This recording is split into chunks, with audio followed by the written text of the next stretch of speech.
Hi friends. So I realized as I was editing this vlog footage that I never actually introduced myself at the start of this video. So I figured I'd better film something because this is the very first video ever going up on my channel. Hi, I'm Hannah and welcome to Sincerely Hannah B. This is my little corner of the internet where I'm gonna post things about books and journaling and all sorts of other stuff. And I'm really excited that you're here. So yeah, I'm just gonna jump right into the vlog now. I'm really excited to show you guys everything that I did in the Indie Bookstore Day, which was back in April. So I understand this is a little bit of a late, this is going up really late. But in my defense, about 4 days after Independent Bookstore Day, I jetted off to Europe for 2 weeks and really wasn't able to edit vlog footage while I was there. But that said, it's finally up now, and that's the important thing. So I hope you enjoy. There will be Europe travel vlogs coming at some point, along with a lot of other content. And yeah, let's just dive on in. Bye. Good morning. It is about 7:45 on Saturday, on Independent Bookstore Day. And I am just finishing getting ready to head out and meet my friends for breakfast so we can start our Independent Bookstore Day bookshop tour.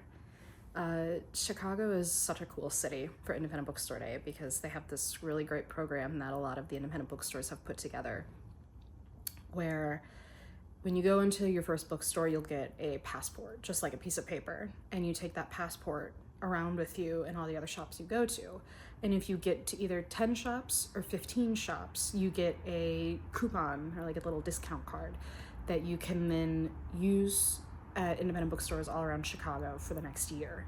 So 10 bookstores get you a 10% off coupon, 15 bookstores get you a 15% off coupon. I'm going for the 10% coupon today. I got the 10% off last year. I used it a lot. I'm really excited to be doing it again this year, but I'm even more excited to go show you guys all the different bookstores in the area.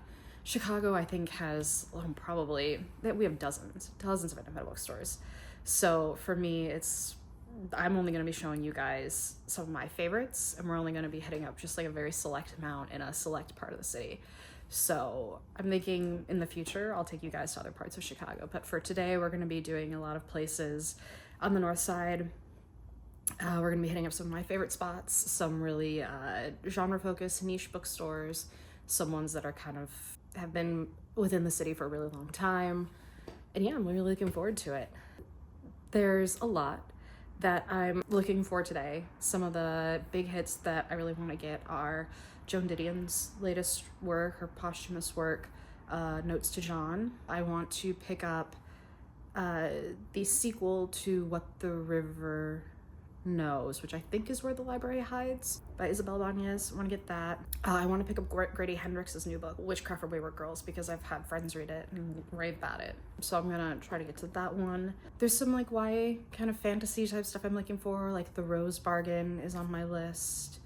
And I think I used to read Chanel Cleeton. I think the first book in the series was like Next Year in Havana. And I really liked that series. I only read the first couple, so I think if I see the third one out, I can't think of what the name of it is right now. I'll put the cover here. Yeah, we've got a good amount of stuff we're gonna try to get today. We're also gonna get some merch. I think my limit is 2 books per bookstore. I'm hoping to come out with far less than that because my physical TBR is a little bit out of control right now. But yeah, I'm looking forward to it. And yeah, I'm excited to take you guys around and show you all of Chicago. So yeah, let's get going.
Hi. It's the next day. I came home last night after doing those 11 stores and absolutely blacked out. Put on pajamas, went to sleep. And it was a great day, but I was exhausted. So I figured I would wait until today to do a quick book haul and show you everything that I bought when I was out at Independent Bookstore Day. We ended up doing 11 bookstores, like I said. You guys just saw footage of all of them. This is our little passport that they handed out. They do these every year, and you get them. And then the inside is, here's the little map of, you can see the 11 shops that we went to. Really, really cute. I love this. It's a nice little, keepsake to track everywhere we went. I need to go in. I'm gonna go in and write down all of the bookstores that I went to. But yeah, so that's that. And then my little 10% off coupon, little card that I'm gonna carry with me everywhere. It's really cute. It's got this little cat reading a book in a chair. So very cute. So that's that. So I thought I would go through and we would look at the books in the order I bought them at the different stores, just because I figured that's probably the easiest way. So first up, we went to Unabridged Books, which is a mainstay of Chicago. It's been open for like 45 years. Huge selection. It's a gorgeous bookstore. It's one of my favorites in the city to go to, just kind of throughout the year. And when I was there, I ended up getting 2 books. They have a really great sale section, which always gets me, and it got me today. First book that we got was Joan Didion's Notes to John. I talked in my intro that this was a book high on my priority list to get. It was literally the first thing I saw when I walked in the door, so we had to grab it. This is a posthumous work that Joan Didion's estate published, and it is a bunch of conversations and reflections that she had after meeting with a psychiatrist in 1999 when she started doing it, after her husband's passing.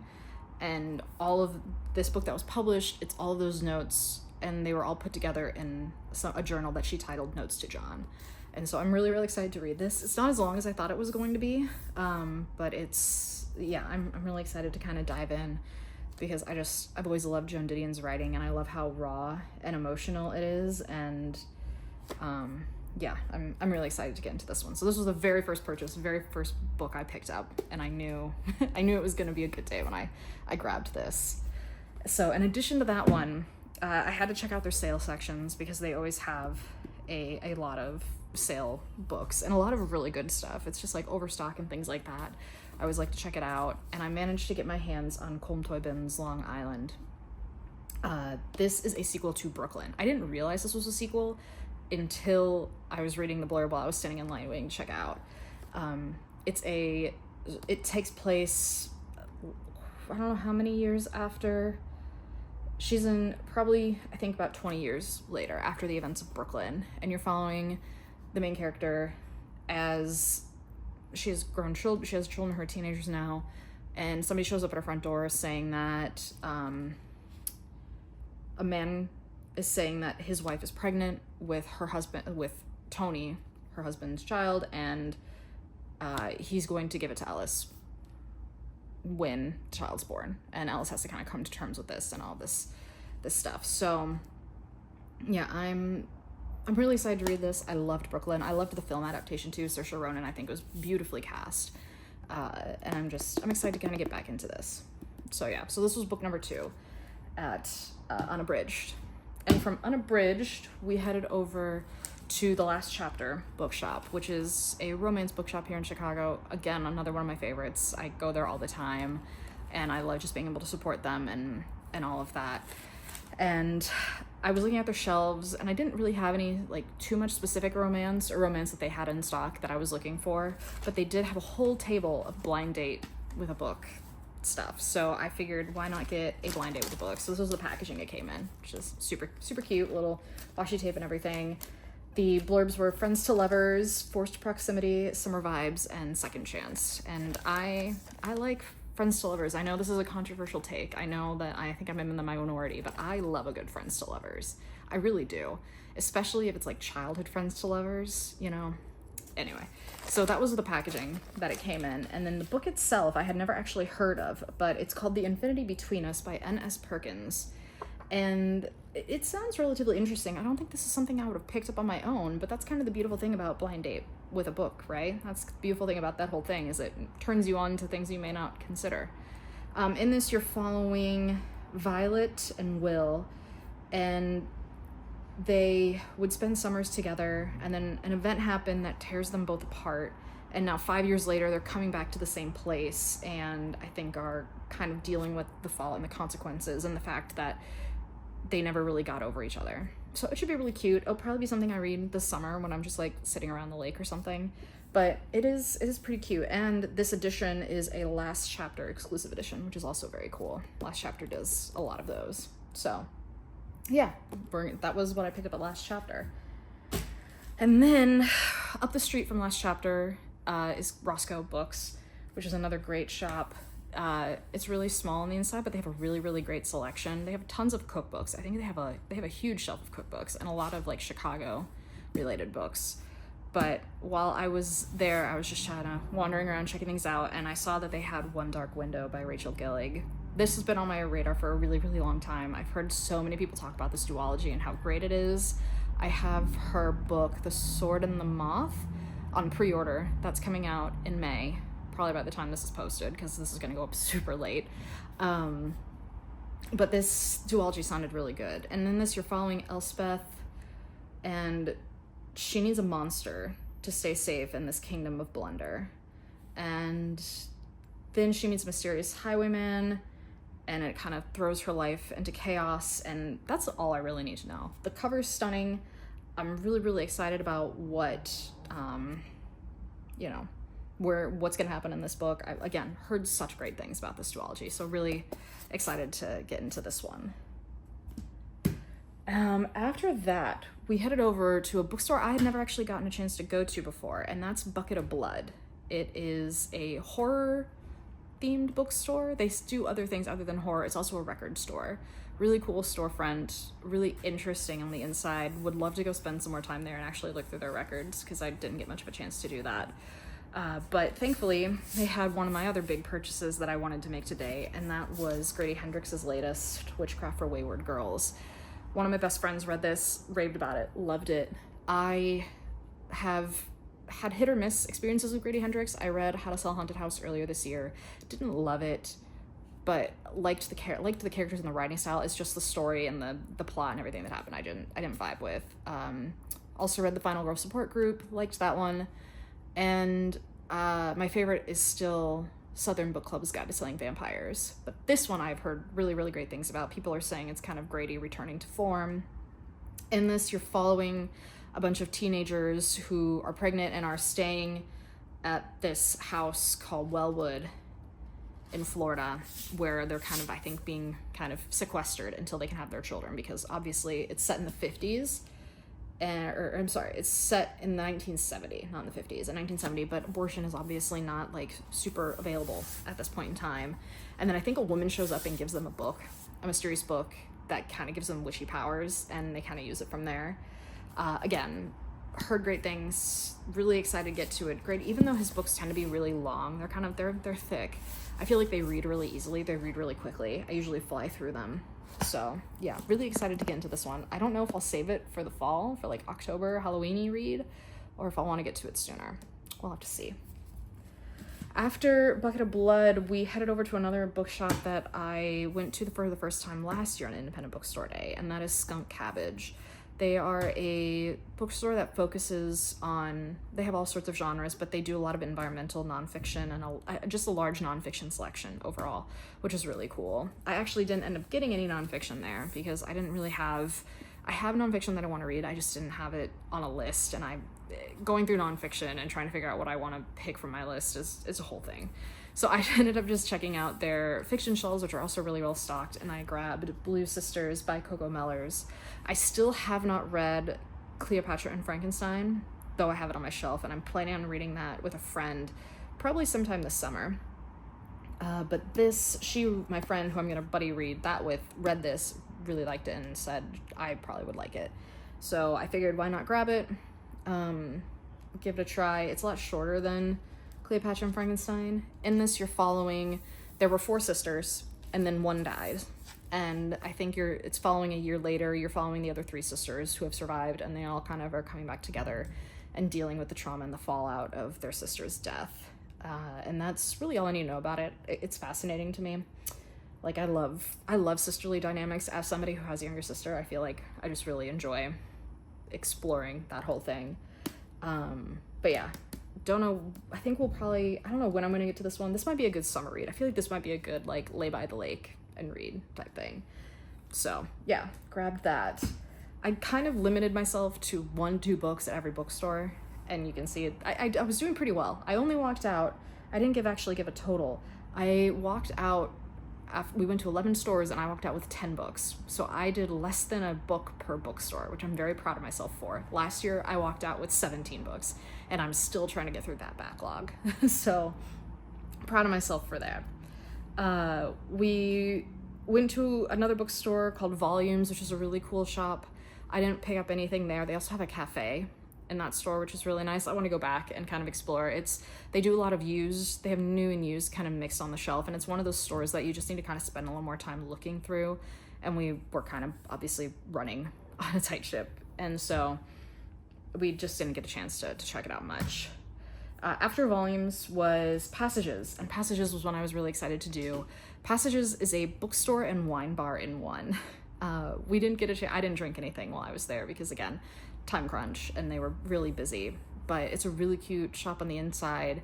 A wall of books. Again, they do new and used. They had a very small but well curated selection, I would say. I ended up finding 3 books at Passages, which, yeah, a lot more than I was planning on buying at any bookstore.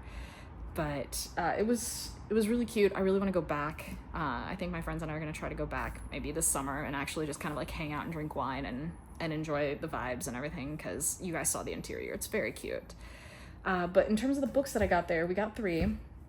The first one I saw was YN by Esther Yi, and this has been on my radar for a long time. This was only $5, and that's why I picked it up, because I wasn't sure if it was one that I wanted to get in physical form or not. This is a plot where the narrator becomes obsessed with a K-pop idol named Moon. I think it's K-pop. Yes, Korean boy band. And she starts writing a YN reader insert fanfic featuring this K-pop idol. And I think it's just kind of a breakdown of this, like, the author's, like, relationship or fixation on this celebrity and everything. I think it's gonna be really interesting. As somebody who grew up reading fanfiction, writing fanfiction, I always find these kinds of stories fascinating, and I haven't heard many people talk about it, like actually having read it. I heard the buzz, I think, when it first came out. It came out, when did it come out? A lot of blurbs. 2023, so it came out a couple years ago, and I remember people talking about it, but I don't know that I ever saw anybody read it and review it. So I'm excited to dive in, and the cover is stunning. Beautiful cover. Also at Passages, I was not planning on buying this book at all physically, and then I got to Passages and I saw they had the special edition with the sprayed edges, and I'm a sucker for sprayed edges. I have been influenced. I feel bad about it. I don't normally go for books with sprayed edges, but I really liked the look of this one, and I was really intrigued. I haven't read anything by this author before, but I was very intrigued by this specific title that she came out with, and that's Ali Hazelwood's Deep End. You can see show off the edges. It's water because the 2 main characters, one's a diver and one's a swimmer. I never read any of her STEM related books just because they weren't really my cup of tea, didn't really interest me. But the premise of this, what actually sold me on this, was not necessarily the story itself, but I was on the romance books subreddit. Great subreddit if you like romance, by the way. Got tons of great recs over there.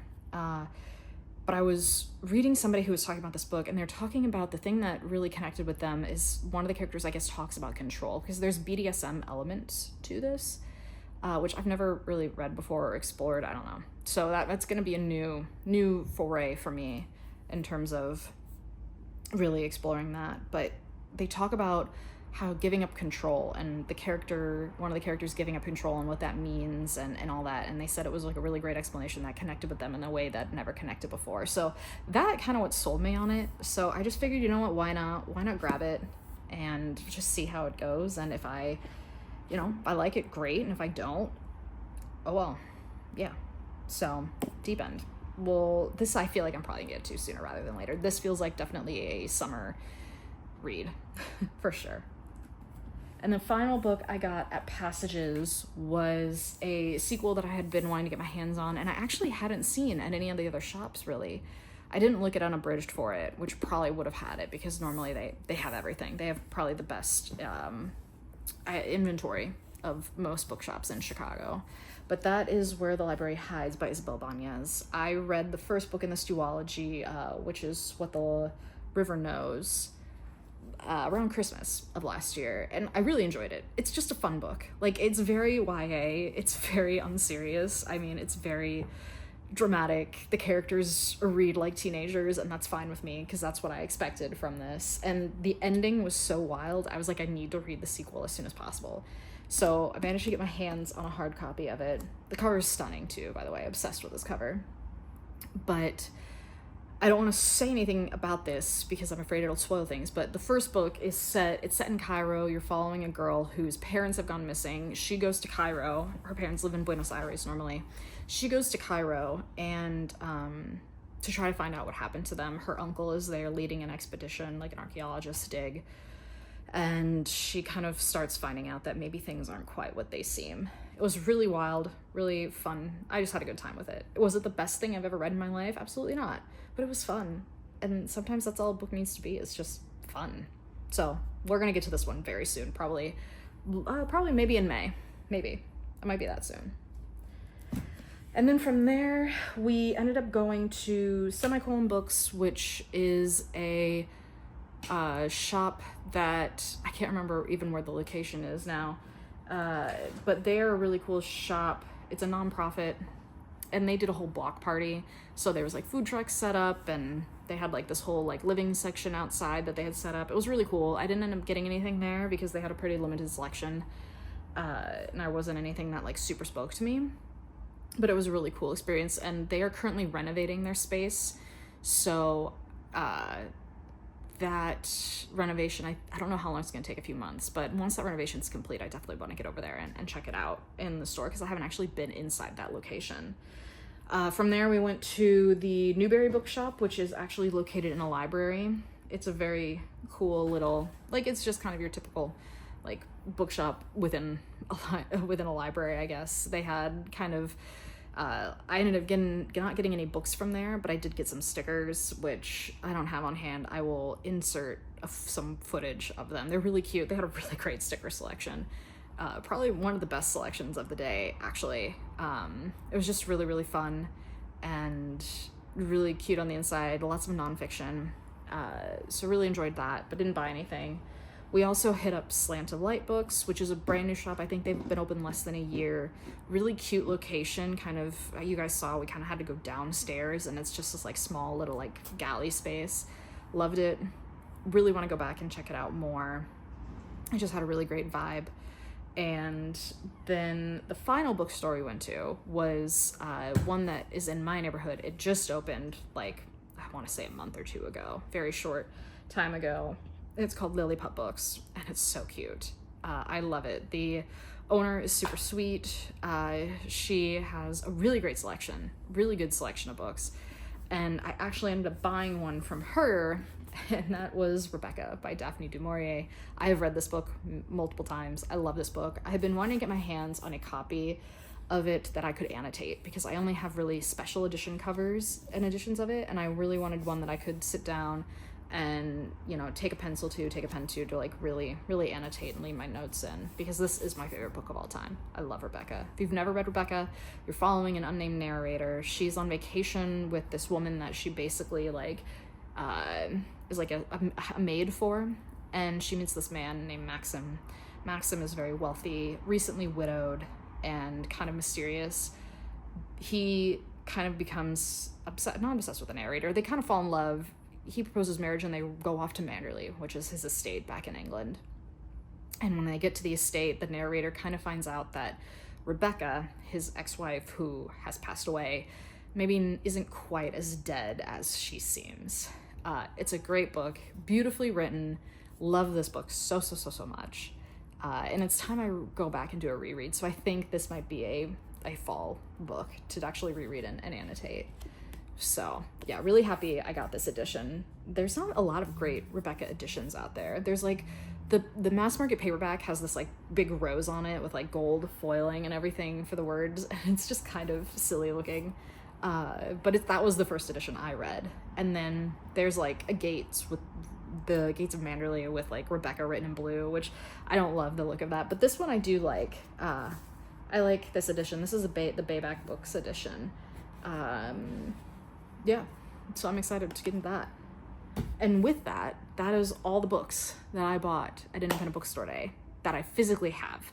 I did end up coming back and then placing a bookshop.org order for 4 books that I didn't find in the store, but I'm not going to include those in this video. I'm going to just include those in a haul I do probably at the end of June, when I can do a roundup of all the other books that I've gotten over the last few months. So yeah, with that, I think I'm just gonna wrap up the vlog here. I hope you guys had fun. I hope everybody had a really great Independent Bookstore Day.